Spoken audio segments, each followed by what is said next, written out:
नमस्कार। आज देश की तमाम फटाफट खबरों में आपका स्वागत है। बीमा कंपनियां आने वाले समय में आपको किसी भी बीमारी का क्लेम देने से मना नहीं कर पाएगी। इंश्योरेंस रेगुलेटर ने बीमा कंपनियों से साफ साफ कह दिया है कि बीमा कंपनियां किसी को भी पॉलिसी देने से मना नहीं कर सकती है, चाहे वो बीमारी जन्मजात ही क्यों न हो। कार्यक्रम में उन्होंने बीमा कंपनियों को अपनी सेवाएं सुधारने के लिए वैल्यू एडेड सर्विसेज शुरू करने की भी सलाह दी। पॉलिसी के साथ वैल्यू एडेड सर्विसेज मिलने से ग्राहकों को बेहतर सुविधाएं मिल सकेगी। प्रधानमंत्री नरेंद्र मोदी ने शुक्रवार को वित्त मंत्रालय द्वारा आयोजित वेबिनार को संबोधित किया। इस दौरान पीएम मोदी ने कहा कि देश के फाइनेंशियल सेक्टर को लेकर सरकार का विजन बिल्कुल साफ है। इसके साथ ही उन्होंने कहा कि देश में कोई भी जमाकर्ता हो या कोई भी इन्वेस्टर, दोनों ही विश्वास और पारदर्शिता अनुभव करे। यह हमारी सर्वोच्च प्राथमिकता है। वेबिनार को संबोधित करते हुए नरेंद्र मोदी ने कहा कि देश की वित्तीय व्यवस्था चलती हुई अगर किसी एक बात पर टिकी हुई है तो वो है विश्वास अपनी कमाई की सुरक्षा का। इलाहाबाद हाईकोर्ट ने तांडव वेब सीरीज को दिखाने वाली Amazon seller services private limited की इंडिया की प्रमुख अपर्णा पुरोहित को अग्रिम जमानत देने से इनकार कर दिया है। न्यायमूर्ति सिद्धार्थ की एकल पीठ ने गुरुवार को अग्रिम जमानत अर्जी पर सुनवाई करते हुए ये आदेश दिया है। शुक्रवार को शेयर बाजार भारी दबाव में आकर बंद हुए हैं। कारोबारी हफ्ते के आखिरी दिन घरेलू शेयर बाजार में जबरदस्त गिरावट आई है। शेयर बाजार के लिए आज का दिन पिछले 11 दिनों में सबसे खराब रहा। बॉम्बे स्टॉक एक्सचेंज के बेंचमार्क इंडेक्स सेंसेक्स क्लोजिंग पर 1900 से ज्यादा अंकों की गिरावट के साथ बंद हुए हैं। वहीं नेशनल स्टॉक एक्सचेंज का इंडेक्स निफ्टी भी 19,500 के लेवल पर आ गया है। ग्लोबल बॉन्ड मार्केट में मची हड़बड़ी के चलते अमेरिकी मार्केट में 10 साल के बॉन्ड यील्ड में तेजी आ गई थी। इसी के चलते वॉल स्ट्रीट पर शेयर में बड़ी गिरावट आई थी। तमिलनाडु के मुख्यमंत्री ई पलानीस्वामी ने विधानसभा चुनाव की तारीखों का ऐलान होने से महज कुछ घंटे पहले ही गोल्ड लोन माफ करने का ऐलान किया है। चुनाव की तारीख की घोषणा होते ही संबंधित राज्य में आचार संहिता लागू हो जाती है। राज्य सरकार ने घोषणा की कि सहकारी बैंकों द्वारा किसानों और गरीबों को दिए गए 6 कैटेगरी में लिए गए गोल्ड लोन को माफ किया जाएगा।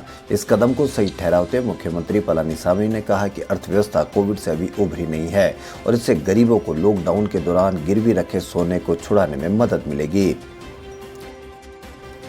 भारतीय रेलवे ने कम दूरी के सफर पर किराया बढ़ा दिया है। किराया बढ़ाने के पीछे तर्क यह दिया गया है कि कोविड महामारी के चलते कम दूरी की ट्रेनों में लोग न चढ़े।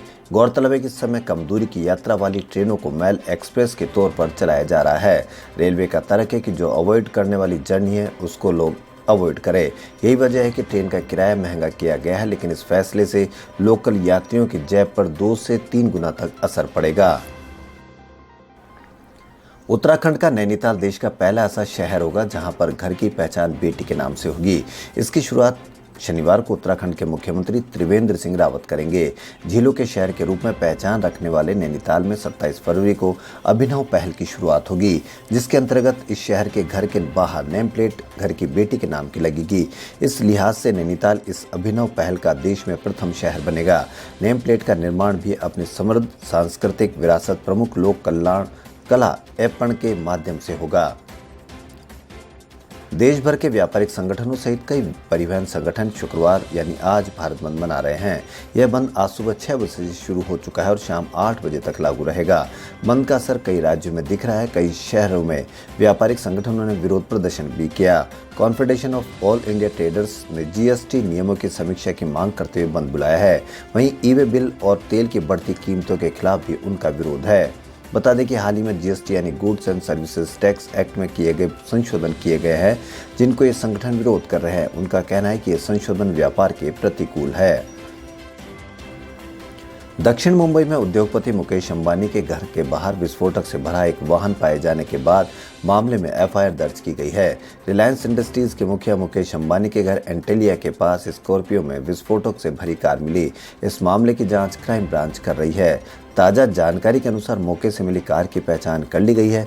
उस पर नकली नंबर प्लेट लगी थी। कार मुंबई के विक्रोली इलाके से कुछ दिन पहले ही चोरी हो गई थी। कार का चेसिस नंबर खराब करने की कोशिश की गई है, लेकिन उसके बावजूद कार के मालिक की पहचान कर ली गई है। बता दें कि कार में धमकी भरा खत भी मिला है। चुनाव आयोग की ओर से शुक्रवार यानी अभी प्रेस कॉन्फ्रेंस की जा रही है। इसमें 5 राज्यों में होने वाले विधानसभा चुनाव की तारीखों का ऐलान किया गया। ये राज्य पश्चिमी बंगाल, तमिलनाडु, असम, केरल, केंद्र शासित प्रदेश पुडुचेरी है। इनमें से सिर्फ असम में अभी बीजेपी की सरकार है। हरियाणा और पंजाब हाईकोर्ट ने 23 साल की labour rights activist Navdeep Kaur को शुक्रवार यानी आज जमानत दे दी। नवदीप पर हत्या के प्रयास, हमले और सरकारी अधिकारी को धमकाने का आरोप लगाया गया था। नवदीप ने अपनी याचिका में हाईकोर्ट से कहा था कि किसान आंदोलन का समर्थन करने के लिए उन्हें निशाना बनाया गया है और उन पर झूठे केस थोपे गए हैं। उन्होंने कहा था कि पुलिस ने उन्हें पीटा है, जिसके चलते उन्हें चोटें आई है। नवदीप के मामले में हाईकोर्ट ने एक ईमेल मिलने के बाद खुद ही सुनवाई शुरू की थी। इस ईमेल में कहा गया था कि नवदीप को हरियाणा पुलिस ने गलत तरीके से गिरफ्तार किया गया था। देश के 18 राज्यों में कोरोना का नया स्ट्रेन फैल गया है। ये स्ट्रेन यूके, साउथ अफ्रीका और ब्राजील से आए हैं। इसके अब तक 194 मामले सामने आ चुके हैं। केंद्र सरकार ने देश में बढ़ते मामले को देखते हुए इन सभी 18 राज्यों की निगरानी शुरू कर दी है। National centre for disease control ने इन राज्यों से नए स्ट्रेन से जुड़े मरीजों की जानकारी और उनके संपर्क में आने वाले लोगों के बारे में पूछा है। केंद्रीय स्वास्थ्य मंत्रालय ने बताया कि 194 लोगों में से 187 लोगों में यूके का वेरिएंट मिला है, 6 साउथ अफ्रीकन और 1 ब्राजीलियन स्ट्रेन है। डोमेस्टिक एयर पैसेंजर्स को अब बैगेज नहीं ले जाने पर किराए में छूट मिलेगी। Directorate general of civil aviation ने शुक्रवार को नोटिफिकेशन जारी कर इस बात की जानकारी दी। इस ऑप्शन का फायदा लेने के लिए पैसेंजर्स को टिकट बुकिंग के वक्त ही बताना पड़ेगा। हालांकि डीजीसीए ने यह नहीं बताया कि नया नियम कब से लागू होगा। किराए में कितनी छूट मिलेगी अभी यह भी साफ नहीं है। डीजीसीए ने कहा कि जो पैसेंजर बिना सामान या सिर्फ कैबिन बैग के साथ यात्रा करेंगे उन्हें एयरलाइन सस्ती टिकट का ऑफर दे सकती है। हालांकि कैबिन बैग का वजन तय लिमिट से ज़्यादा नहीं होना चाहिए। अभी एक पैसेंजर 7 किलो वजन का कैबिन बैग और 15 किलो वजन का चेक इन बैग ले जा सकता है। व्यापारियों के संगठन confederation of all India traders की ओर से वस्तु एवं सेवा कर के प्रावधानों की समीक्षा की मांग, पेट्रोल डीजल की बढ़ती कीमतों सहित कई मुद्दों को लेकर आज भारत बंद बुलाया है। देश के कई व्यापारिक संगठन, ट्रांसपोर्टर्स को इस बंद का समर्थन प्राप्त है। बंद सुबह से शाम तक रहा। All India transporters welfare association और संयुक्त किसान मोर्चा ने भी बंद को अपना समर्थन दिया है। दिल्ली में इस बंद का कोई असर नहीं दिख रहा है, जबकि देश भर में इसका मिला जुला असर नजर आ रहा है।